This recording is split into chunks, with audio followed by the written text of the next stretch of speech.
हाँ, बिन माने मोती मिले बेटा, मांगे कुछ नहीं मिलता। वो आज मुझे तुम लोगों ने साबित कर दिया।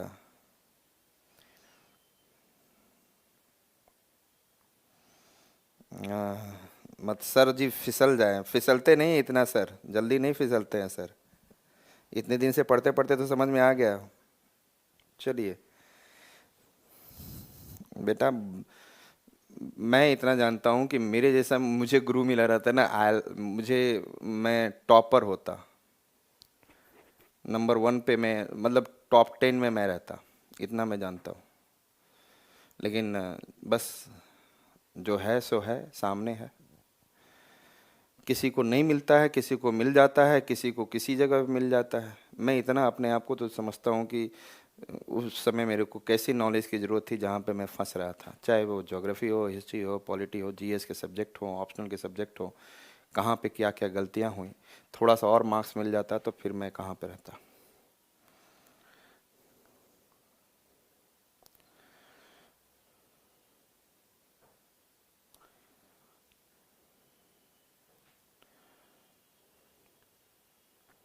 अच्छा, दीपक कुमार जी आज ही ज्वाइन किए हैं?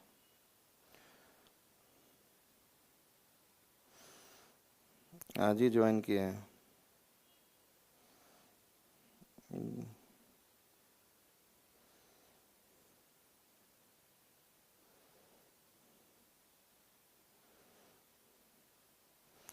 पिछले वाले सारे वीडियो देख लेना एक एक करके, और कोई दिक्कत हो तो पूछते रहना बेटा। दीपक जी, आपको कोई दिक्कत हो तो आप पूछते रहना, ठीक है?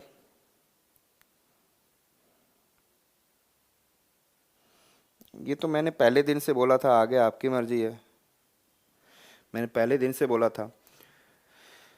चलिए, अब हम लोग थोड़ा सा हिमनद की स्थलाकृतियों को और समझ लेते हैं। तो हिमनद की अप्रदनकारी जो अप्रदनात्मक स्थलाकृति है वो देखेंगे, और निक्षेपात्मक स्थलाकृति वो देखेंगे। लेकिन आपको मैं एक बात बता दूं, यदि मैं बोलकर किसी और चीज़ में एनर्जी खराब करता हूं, आप बेशक बेशक यूट्यूब में इतने सारे वीडियोज़ हैं ना, बहुत सारे वीडियोज़ है बेटा। आप डालो हिमनद स्थलाकृति, ग्लेशियर लैंडफॉर्म, वो कितना समझाते हैं। और फिर मेरा पूरे बैठ के चेक करना, रिवर लैंडफॉर्म पढ़ा आपने, कास्ट लैंडफॉर्म पढ़ा आपने, प्लेट टेक्टोनिक पढ़ा, कितना समझाते हैं आपको। कई चीज़ तो आप ही बोलने लग जाओगे सर ने वो यूट्यूब पे गलत पढ़ाया गया।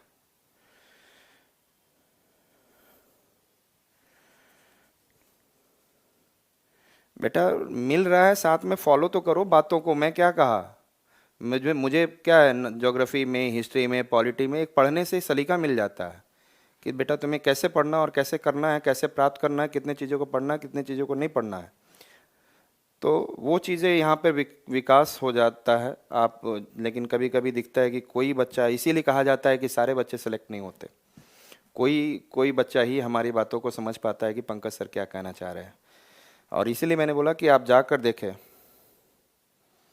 बेटा मैंने ये नहीं बोला आप नहीं देखते हैं, कोई भी देखने के लिए खुला है, खुला मैदान है यूट्यूब तो।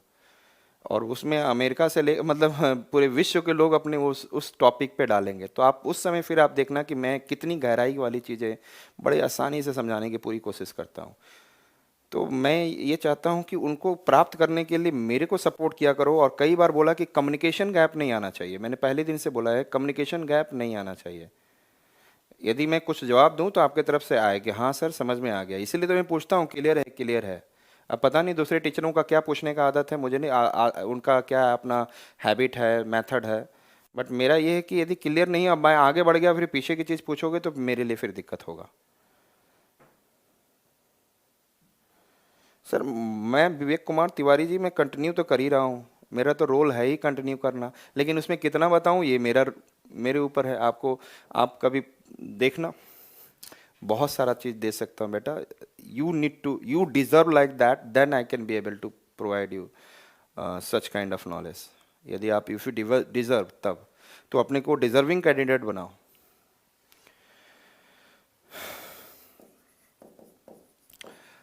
अप्रदनात्मक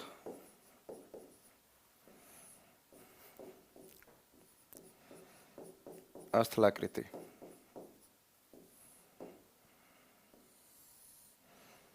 इरोजनल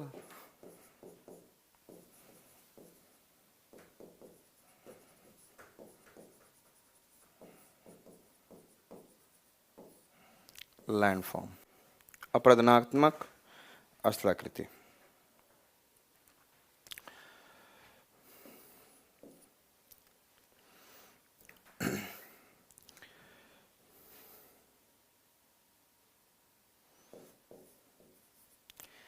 हिमगह्वर या सर्क, CIRQUE, सर्क। हिमगह्वर या सर्क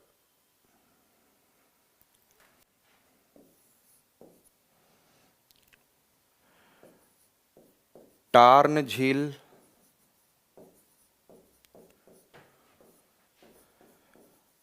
टार्न लेक,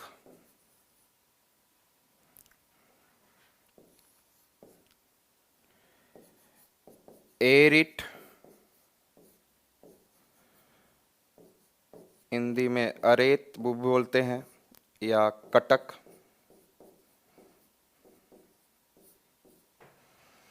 या एरिट के बाद श्रृंग,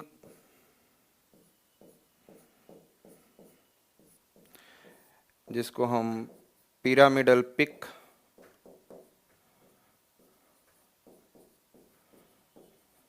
या हॉर्न भी कहा जाता है।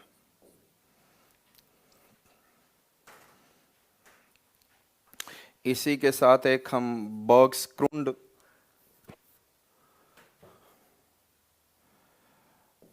बर्ग्स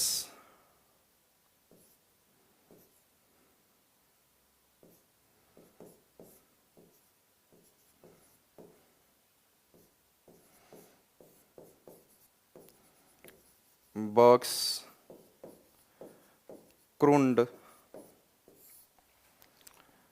समझा देंगे। और इसी के साथ एक और चीज़ समझाना है, हिमदर।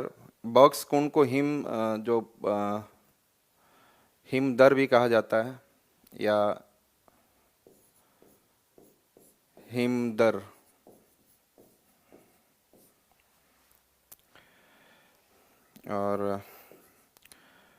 और क्रेवासे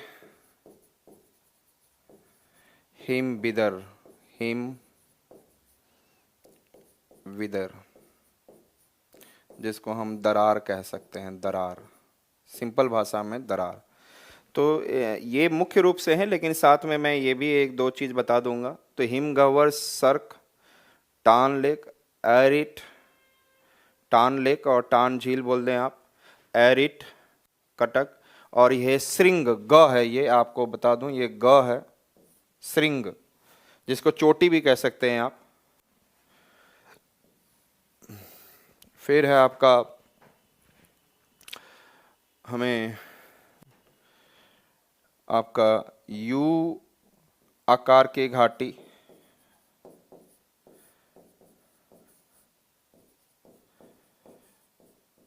यू आकार की घाटी, डैश, जब मैं डैश डैश दूं तो इसका मतलब जुड़ा ही हुआ। वैसे भी ये हिमगह्वर, जिसको सर्क कहा जाता है, सर्क, टान लेक, एरिट, पिरामिडल पिक, ये सब जुड़े हुए हैं आपस में, एक ही कंसेप्ट के साथ आप समझते चले जाएंगे इन चारों को।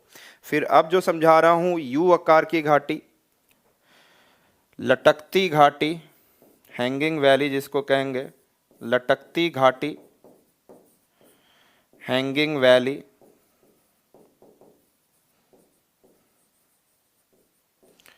और एक है रिबन झील, जिसको हम कह सकते हैं रिबन लेक, रिबन लेक।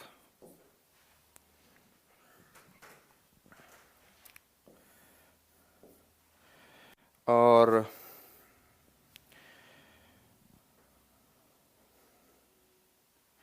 एक है आपको रोशे, जिसको हम लोग बोलते हैं भीड़ पीठ, भेड़ पीठ, भेड़ पीठ, भेड़ पीठ शैल, भेड़ पीठ शैल, जिसको आप रोशे माउंटोनी ROCHEMOUTONE,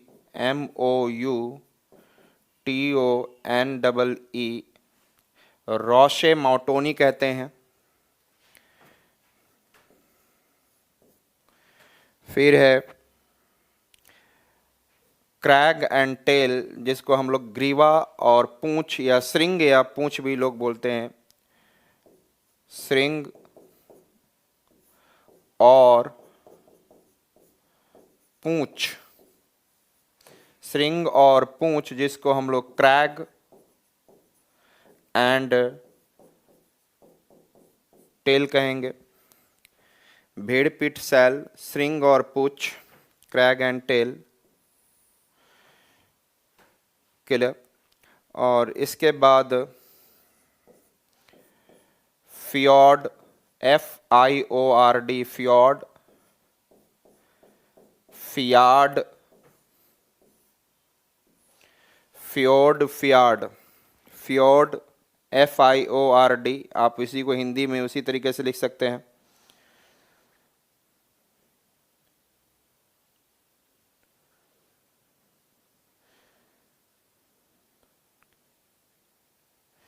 एरिट है, ARETE, एरिट है, TE है बेटा। फियॉर्ड, फियार्ड, और यह है डलमेशियन, DALMATIN, डलमेशियन। Fjord, फियार्ड, FIORD, fjord, FIARD, फियार्ड, और डलमेशियन। ये एक प्रकार के ये जो आपको क्या है, हिम वाले तट हैं, हिम से जुड़े हुए तट के प्रकार हैं, तट के प्रकार।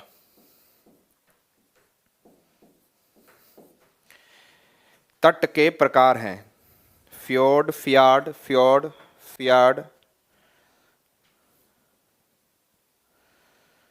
हाँ, माउटोनी, MOUTONEE, ROCHE, रोशे माउटोनी, MOUTONEE, रोशे माउटोनी, रोशे माउटोनी।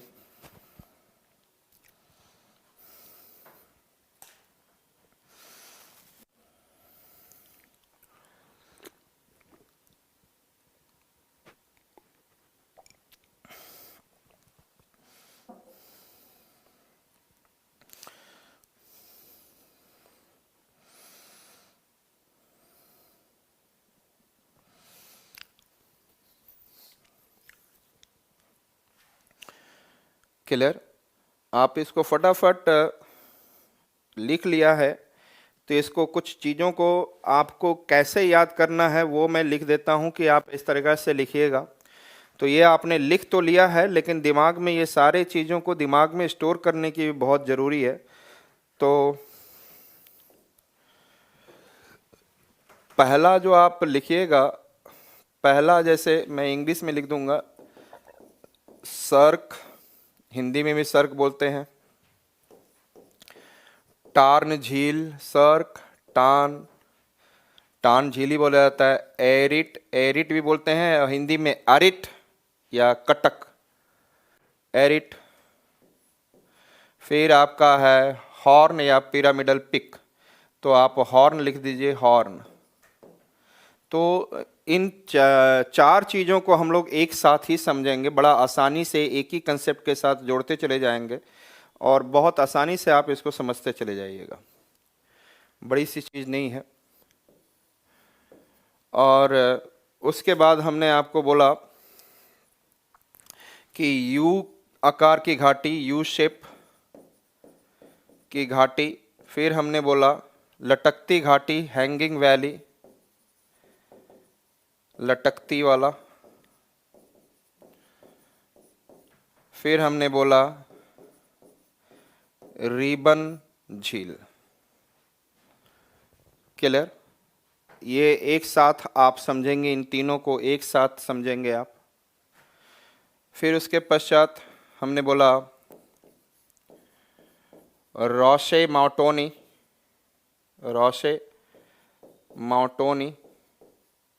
अर्थात जिसको भेड़ पीठ सैल कहते हैं, भेड़ पीठ सैल। इसके पश्चात हमने बोला भेड़ पीठ सैल के बाद crag and tail, crag and tail अर्थात हमने बोला श्रृंग एवं पूंछ।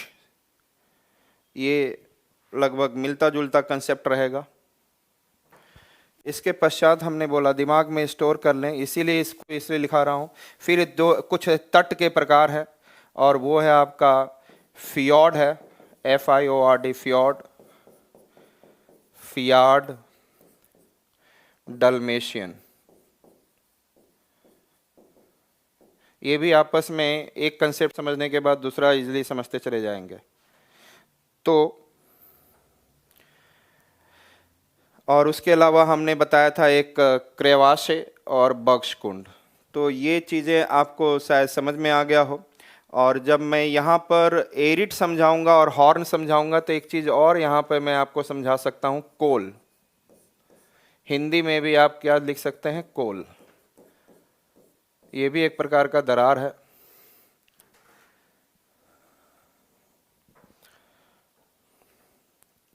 क्लियर?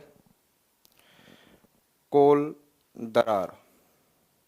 और जब मैं हॉर्न समझाऊंगा तो एक यहाँ पे समझा दूंगा, नूना टक, नूना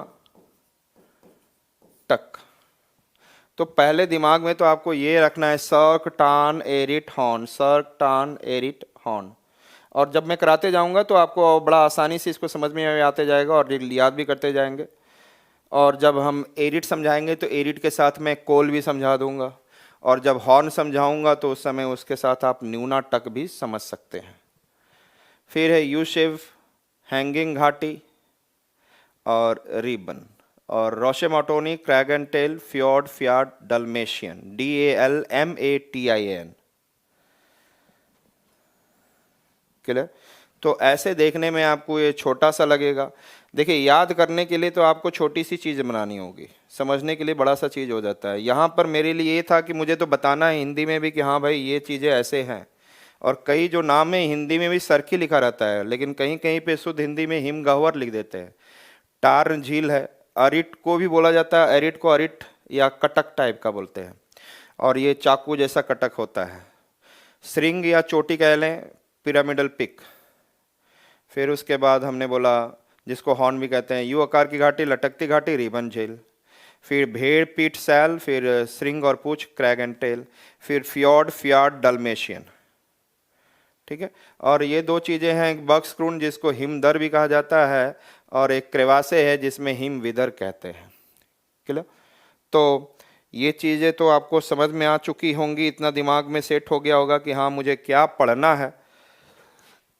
और अब जो मुझे आपको समझाना है कि अप्रदनकारी जो ये जो बने हुए हैं, ये जो अप्रदनकारी स्थलाकृति है हिम के द्वारा, तो उस स्थलाकृतियों को समझना है अब हमें। तो आपको मैं, जैसे एक चट्टान है, ये मैंने आपको एक चट्टान बनाया, पहाड़ है मान लीजिए, ये आपको क्या है, पहाड़ है, पर्वत है। और